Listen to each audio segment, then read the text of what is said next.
शिशुनाग।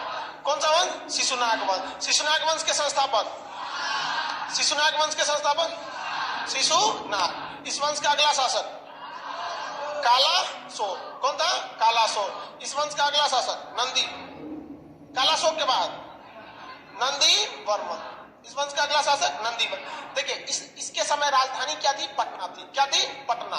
इसने राजधानी पटना थी। पटना से कहां ले गया था? वैशाली। पटना से कहां ले गया? वैशाली। वैशाली पटना से ले गया था। कालाशोक के समय भी राजधानी क्या थी? वैशाली। क्या थी? वैशाली। वैशाली में इसने क्या कर दिया? द्वितीय बौद्ध संधि थी। वैशाली में क्या किया? द्वितीय बौद्ध संधि। तो हम यहाँ वैशाली के पास क्या लिख देते हैं? दो। क्या कर दिया? द्वितीय बौद्ध संगीति स्थापित कर दिया। जब द्वितीय बौद्ध संगीति स्थापित यहाँ हुई तो यहाँ बहुत सारे बौद्ध विद्वान, उस समय के शिक्षक वगैरह लोग यहाँ आ गए। इस वजह से इसको ऐसा लगने लगा क्योंकि इसने आधुनिक विश्व की कल्पना करने लगा। जिस तरह भारत में आर्थिक राजधानी यानी पैसा वाली राजधानी किसे कहते हैं? मुंबई। क्या कहते हैं? मुंबई। और राजनीतिक राजधानी दिल्ली। सांस्कृतिक राजधानी बनारस। सांस्कृतिक राजधानी बनारस। आज भी भारत में तो मुख्य रूप से हिंदू धर्म ही अधिकता है। वो अलग है कि संवैधानिक रूप से हम धर्मनिरपेक्ष है, लेकिन ज्यादा अधिकता हिंदू धर्म की। इसमें भी आप देखेंगे तो ज्यादातर कहां से? बनारस से। बहुत अमीर होगा ना तो बनारस से पंडित जी को बुलाएगा। अथवा नहीं पैसा वैसा कम होगा तो गाँव से बुला लेगा, आइए इधर। देखते हैं कि नहीं देखते? अरे बनारस के पंडित जी को लेकर पंडा होता है लोग, वहां एक से एक विद्वान पंडित मिलेगा आपको बनारस में। इतिहास तक फेमस है सभी सब काशी पंडित। महाराणा जो छत्रपति शिवाजी थे ना, उनको जब राज्याभिषेक कराना था महाराष्ट्र में तो बनारस से पंडित जी को बुलाए थे। वो लोग बहुत ज्यादा विद्वान होते हैं लोग इस समय। तो कालाशोक ने देखा कि मेरी राजधानी वैशाली है लेकिन ये शिक्षा का केंद्र होते जा रहा है, और खास करके बौद्ध शिक्षा का। तो इसने अपनी राजधानी वैशाली को क्या कर दिया? सांस्कृतिक राजधानी घोषित कर दिया। क्या कर दिया? सांस्कृतिक राजधानी। और उसको पता था, इस बात का डर था कि अगर सांस्कृतिक राजधानी ये रहेगी तो यहाँ हर जगह के लोग आएंगे, अब तरह तरह के लोग आएंगे तो यहाँ से बहुत सारी बातें लीक होंगी। हम सबको रोक नहीं सकते, इसलिए इसको डर सताने लगा कि ऐसा ना हो कि विदेशी आक्रमण हो जाए। क्योंकि याद करिए अजात शत्रु ने भी अपना एक गुप्तचर वर्षकार को भेजा था। कहां पर? वैशाली में। तो इसको इस बात का डर सताने लगा कालाशोक को कि भैया हमारी राजधानी वैशाली जो है इसको सांस्कृतिक राजधानी ही ठीक है। एक काम करते हैं, हम अपनी जो सेना की राजधानी है, राजनीतिक राजधानी जहां हम रहेंगे, जहां से डिसीजन लिया जाएगा, इसको थोड़ा सा क्या करना है? साइड में करना है। तो वैशाली से पटना कितना दूर है? ये अरे गंगा ऊपर, वैशाली इधर, पटना। तो वापस इसने राजधानी किसको बना दिया? पाटलिपुत्रा। किसे बनाया? पाटलिपुत्रा। इसका सबसे अयोग्य शासक कौन था? क्या नाम था? नंदी वर्मन। इसने सेनापति किसको रख लिया था? महापद्म नंद। महापद्म नंद। महापद्म नंद। इसने राजधानी, इसने अपना सेनापति किसे रखा? महापद्म नंद। और महापद्म नंद ने किसे मार दिया? किसे मार दिया? नंदी वर्मन को। अब कौन सा वंश आ गया? नंद वंश। कौन सा वंश? नंद वंश। नंद वंश के संस्थापक महापद्म नंद। महापद्म नंद। देखते हैं उसको मार रहा है, अपने राजधानी आ जा रहा है। इस सीक्वेंस में रखेंगे ना तो छोटा छोटा लगेगा, आपको आराम से याद आ जाएगा। चलिए मेरी ओर ध्यान से देखिए। महापद्म पहले के समय में ऐसा माना जाता था कि राजपूत लोग ही राजा रहे। राजपूत लोग क्या रहेंगे? राजा। इवन आप देखिए ना महाभारत की लड़ाई, ब्राह्मण लोग का मुख्य काम था शिक्षा देना और भिक्षा प्राप्त करना, मुख्य रूप से यही। लड़ाई वो काम, मेन काम किसको दिया गया था? राजपूत को। अब राजपूत लोग अपना अधिकार समझते रहते हैं कि हम क्या है? राजा है। इसी बीच महापद्म नंद आया, ये शूद्र जाति से था। किस जाति से? शूद्र। तो महापद्म नंद ऊंचे जाति का था या शूद्र जाति का? शूद्र जाति का था। और इसे राजपूतों से बहुत दिक्कत थी, क्षत्रियों से क्या दिक्कत थी? बहुत दिक्कत थी। इसलिए इसने क्षत्रियों का सर्वनाश करने का प्लान बना दिया। ऑल आउट, सर्व छत्रांतक। सर्व मतलब सभी, क्षत्रियों का अंग, सर्व छत्रांतक की उपाधि किसने धारण कर ली? महापद्म। इसको का सपना दिखता है सिर्फ। तो कौन नशा में रहता है सर? दुनिया में आप किसी भी वंश का, किसी नस्ल या जाति या किसी धर्म का आप समूल नष्ट कभी नहीं कर सकते। याद रखिएगा, जिस धर्म पर जब भी अत्याचार होगा ना तो विश्व की सिंपैथी उसके प्रति होने लगेगी। इजराइल इतना छोटा सा देश है, एकदम छोटा सा, अगल बगल के सऊदी अरब के 18 देश 19 देश मिलकर उसे क्या करते हैं? दबाना चाहते हैं। जबकि इजराइल के पास इतना पावर है कि वो 28 को एक रात में मार के खत्म कर सकता है। ये सब अरब वालों को आता कौन चाहिए? खजूर खा के लुंगी पहन के घूमेगा सर, आता है कुछ? हाँ, ये अजीब, ये सबको कुछ नहीं आता है।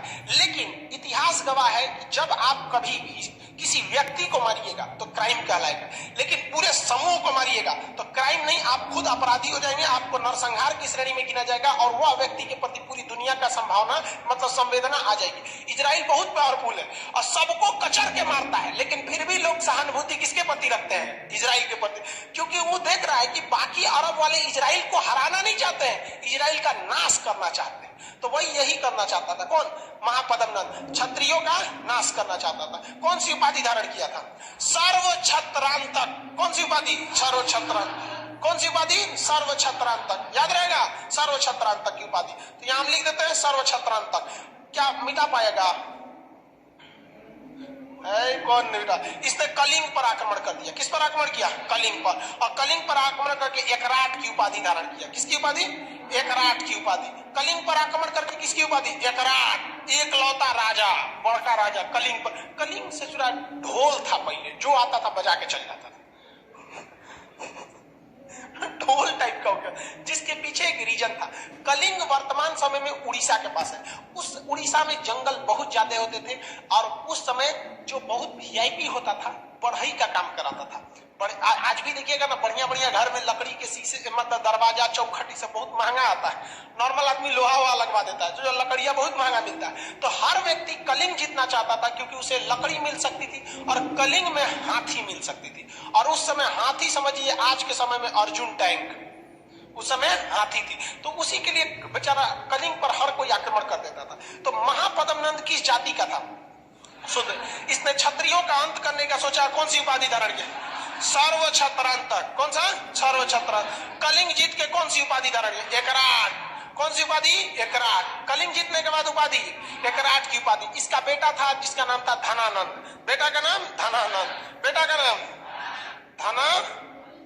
धनानंद। बेटा का नाम धनानंद। इस ससुरा इसका शरीर कोशिका से बना ही नहीं था। धनानंद का शरीर कोशिका से नहीं बना था, इसका शरीर अहंकार से बना था।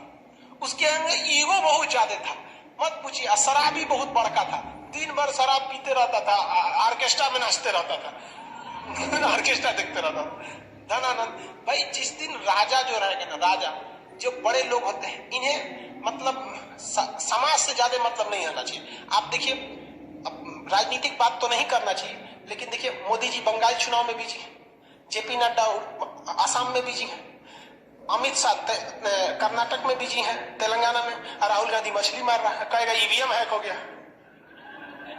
सब क्या हो रहा है? ये सब चीजें अपना अपना अलग अलग नजरिया होता है। तो राजा जो होता है ना, उसको समाज से हट के रहना पड़ेगा, उसको सारे समाज में एक जैसा नहीं रहना पड़ेगा। नरेंद्र मोदी को देखे हैं कभी? उनको कैसा रहते हैं? मजबूरी में उनको समाज के हिसाब से रहना पड़ता है। आई मौका गाना सुन रहा है, नचनिया नचवा रहा है यार, तो राजा हो ना भाई, आराम से रहो यार, नाच रहा है यार। इसको कलिंग पर आक्रमण थोड़े किया था, कलिंग इसको जीत कर मिला था, इसके बाबूजी ने जीता था। इसने कलिंग में क्या किया था? नहर बनवाया था। कलिंग में क्या बनवाया था? नहर बन। और बहुत ही अहंकारी राजा था, बहुत अहंकारी। लेकिन अल्लाह मेहरबान तो गधा पहलवान। यही हो जाता है मगध के साथ। मगध जो था वो एक्चुअली, इसका लोकेशन बहुत जबरदस्त था मगध का। मगध में तो पहला वंश था हरियंक वंश। देखिए ना, हरियंक वंश, ये था हरियंक वंश। इसने ही अपना इतना बड़ा एरिया कर दिया। उसके बाद शिशुनाग आया, ये सब छोटा छोटा बढ़ाते गए सब छोटे छोटे एरिया को। अब महापद्मनंद आया तो कलिंग को भी जीत लिया, और ये पूरा एरिया किसका हो गया? मगध का हो गया, पूरा एरिया मगध का। मगध के पास नदियों की कोई कमी नहीं थी, जिस वजह से भूमि उपजाऊ थी और कृषि अच्छा होता था, राजा के पास पैसा था।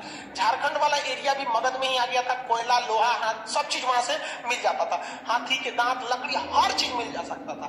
मगध इतना बड़ा था कि इसे कोई जीतने की सोचता नहीं था। इधर से हमला करके घुसिएगा तो इधर से आके थूड़ देगा आपको, तो यहाँ पर कोई नहीं। ऊपर मगध में पूरी तरह से पहाड़ था, नीचे बंगाल की खाड़ी थी। मगध चारों ओर से सुरक्षित था, बड़ा एरिया था। लेकिन भारत का पश्चिम और उत्तर का भाग, यानी ये वाला भाग, पश्चिमोत्तर भाग कैसा था? अशांत था। पश्चिमोत्तर भाग कैसा था? अशांत था। तो प्राचीन काल में भारत का पूर्वी भाग यानी मगध का एरिया कैसा था? शक्तिशाली और शांत था, राजनीतिक रूप से स्थिर था। यहाँ कोई इसके शासन को हिलाने वाला नहीं था, जब तक कि इनके खुद के सेनापति वगैरह इनको मार काट के न हटा दे।